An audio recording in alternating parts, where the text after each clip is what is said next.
Sandy and I got married in 1986, and I think we really waited about 5 years before we had kids.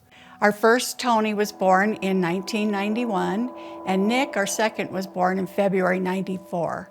Life felt so full and joyful. Those two boys rounded out what truly felt like a perfect little family. So in September of 94, our son Nick, our youngest, came down with spinal meningitis, so we took him to Children's Hospital. About 2 days later, it looked like Tony might have spinal meningitis as well. We were suddenly living every parent's worst nightmare.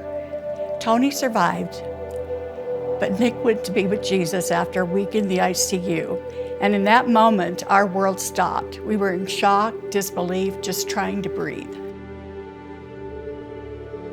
You know, as much as I wanted and believed that there would be no chance that Sandy and I would ever get divorced, the experts at Children's Hospital had told me that in 80% of cases where a man and a woman, married couple, loses a child, they end up in divorce.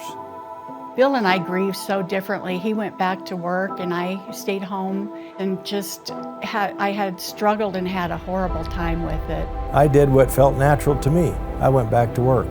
I threw myself into it. Meanwhile, Sandy was drowning in grief, alone. I'd been a Christian as a child, but had drifted from God, and that made everything even harder. Children's Hospital held an annual service for all the children who had passed away in the past 12 months. Bill and I attended, and I can still feel the heaviness of that room and how many people were there that were in the same boat as us. It's a terrible fraternity to be a member of, but in fact, there were lots of people in the room. Really, that's where we met Rick and Shelley. They were musicians and offering words of condolences for all of us. And really, Rick and Shelley did a fantastic job of kind of reaching out to all of us in sort of a care fashion to A, understand that this has happened, and B, it's going to be okay. So one day I finally realized that I couldn't do this without God anymore. So I fell to my knees and just prayed, God, help me feel something, anything.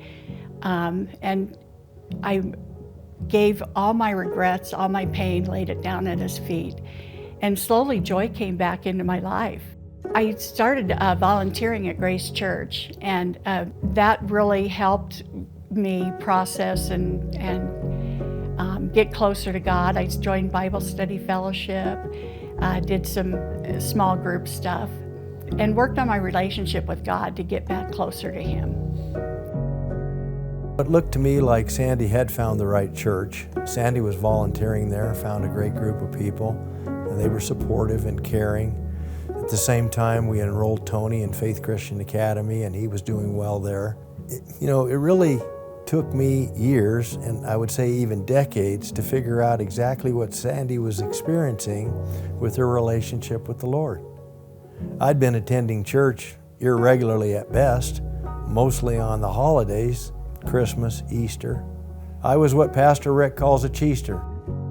I guess the reason I didn't attend was really pride. It was my selfishness. And the reason I say that is because I worked really hard during the week, a lot of hours, and I wanted to devote some time to my own recreation. So the time that I was off by state law is Sunday, so I was using that time to recreate. Because Bill didn't want to do anything with church or God or anything, I began to pray for him, and I shared with Pastor Rick one day and some staff members my heart's desire for Bill to know God and know the peace that I have. And Pastor Rick and the staff has been praying for Bill to come to Jesus. While I was selling vehicles, a gentleman by the name of Tim LaHaye walked in the dealership and was going to buy a Camaro. And I like to get to know the customers a little bit, so I sat down with him for a minute and asked him what he did. And he said, well, I'm an author, I'm a writer. I said, well, that's great. What do you write about? He goes, well, I wrote a series called Left Behind. Have you heard of it?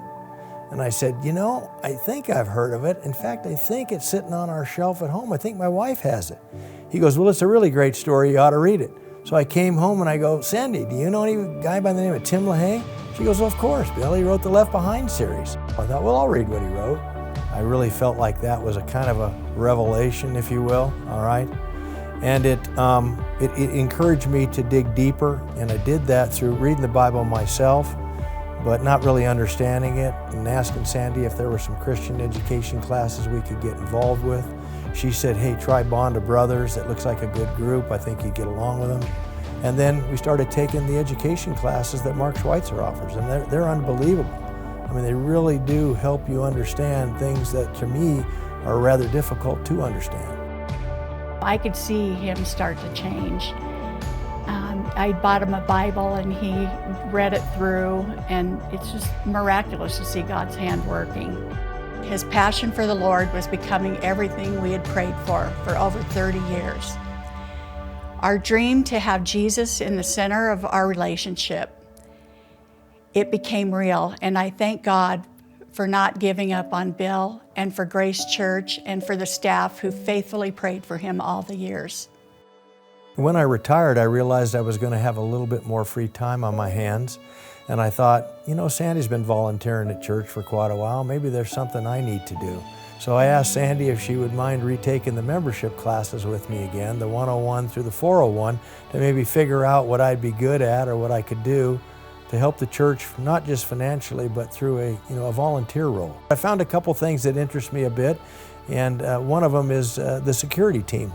I've talked to Forrest, and I'm going to pursue that a little bit to see if there's some availability there for me. Watching Bill's transformation, watching God's hand move in our family, it has been incredible.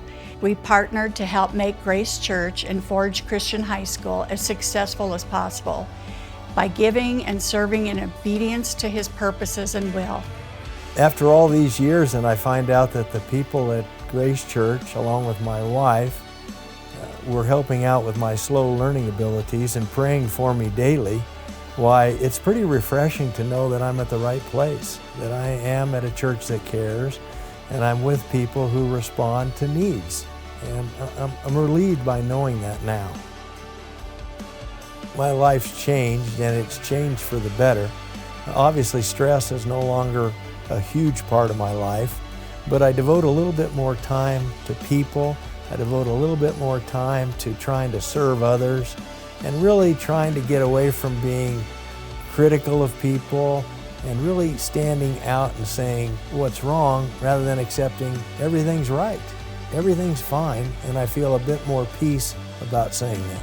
So this Christmas, here's my challenge to you. Don't let another year go by showing up only on the holidays.